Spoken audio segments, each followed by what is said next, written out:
Pilot জোনের আড়ালে দক্ষিণ লেবাননে তবে কার নিয়ন্ত্রণ বজায় থাকছে? শত্রু ঘেরা গ্রামে ফেরার দুঃসাহস কিভাবে দেখাবে আতঙ্কিত সাধারণ মানুষ? জুনের চুক্তির পরও কেন কাটছে না ইসরায়েলি আগ্রাসনের শঙ্কা? শুনছিলেন শিরোনাম, এবার বিস্তারিত।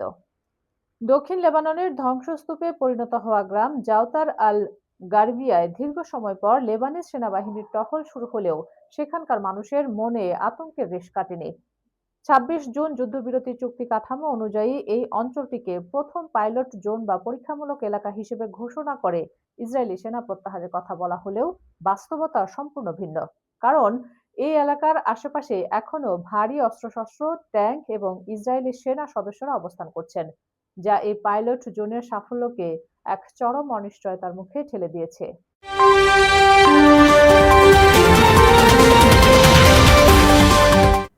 স্থানীয় বাসিন্দাদের মনে দানা বেঁধেছে তীব্র শঙ্কা। তাদের সাফ কথা, এটিকে কিভাবে নিরাপত্তা বলা চলে? তখন তাদের চারপাশে ৭০ থেকে ৮০টি গ্রাম এখনও ইসরায়েলের পুরোপুরি নিয়ন্ত্রণে রয়েছে। তারা প্রশ্ন তুলেছেন, একটি গ্রাম থেকে সামান্য পিছিয়ে যদি পাশের গ্রামে শত্রুরা অবস্থান নেয়, তবে সেই নিরাপত্তাকে কিভাবে বিশ্বাস করা যায়? স্থানীয়দের মতে, এই পরিস্থিতিতে এলাকার কোনো ধরনের পুনর্নির্মাণ বা স্বাভাবিক জীবনযাত্রা ফিরে পাওয়া অসম্ভব। তবে সেনাবাহিনীর নিয়মিত উপস্থিতি থাকলে তারা নিজেদের পৈতৃক মাটিতেই টিকে থাকতে চান, কারণ তাদের পালানোর আর কোনো জায়গা নেই। অনেকেই হতাশা প্রকাশ করে বলেছেন, আন্তর্জাতিক মহলের দেয়া আশার বাণীগুলো কেবলই কথার কথা হয়ে থেকে গেছে। পার্শ্ববর্তী গ্রামগুলোতে শত্রুর মুখোমুখি দাঁড়িয়ে স্বাভাবিক জীবনযাপন করা এক দুঃস্বপ্নে পরিণত হয়েছে। ঐতিহাসিক প্রেক্ষাপটে জাওতার আল গার্বিয়া এবং জাওতার আল শারকিয়া একটি একক টাউনশিপ এবং যোগাযোগ মাধ্যম হিসেবে একটিমাত্র সড়ক রয়েছে।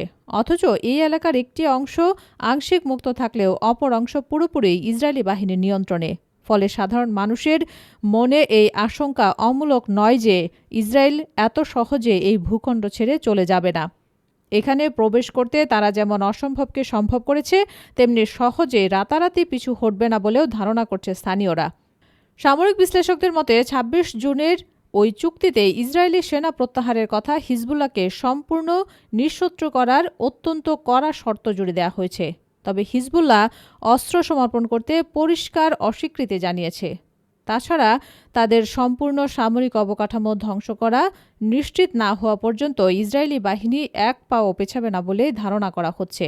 সবচেয়ে বড় কথা হলো, এই চুক্তিতে কোনো নির্দিষ্ট সময়সীমা বা ডেডলাইন বেঁধে দেওয়া হয়নি।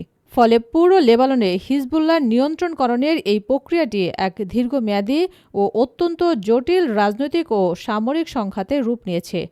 এর ফলে দীর্ঘ সময় পেরিয়ে গেলেও ইসরায়েলি সামরিক দখলদারিত্ব রাতারাতি শেষ হয়ে যাবে এমনটি ভাবার কোনো অবকাশ নেই।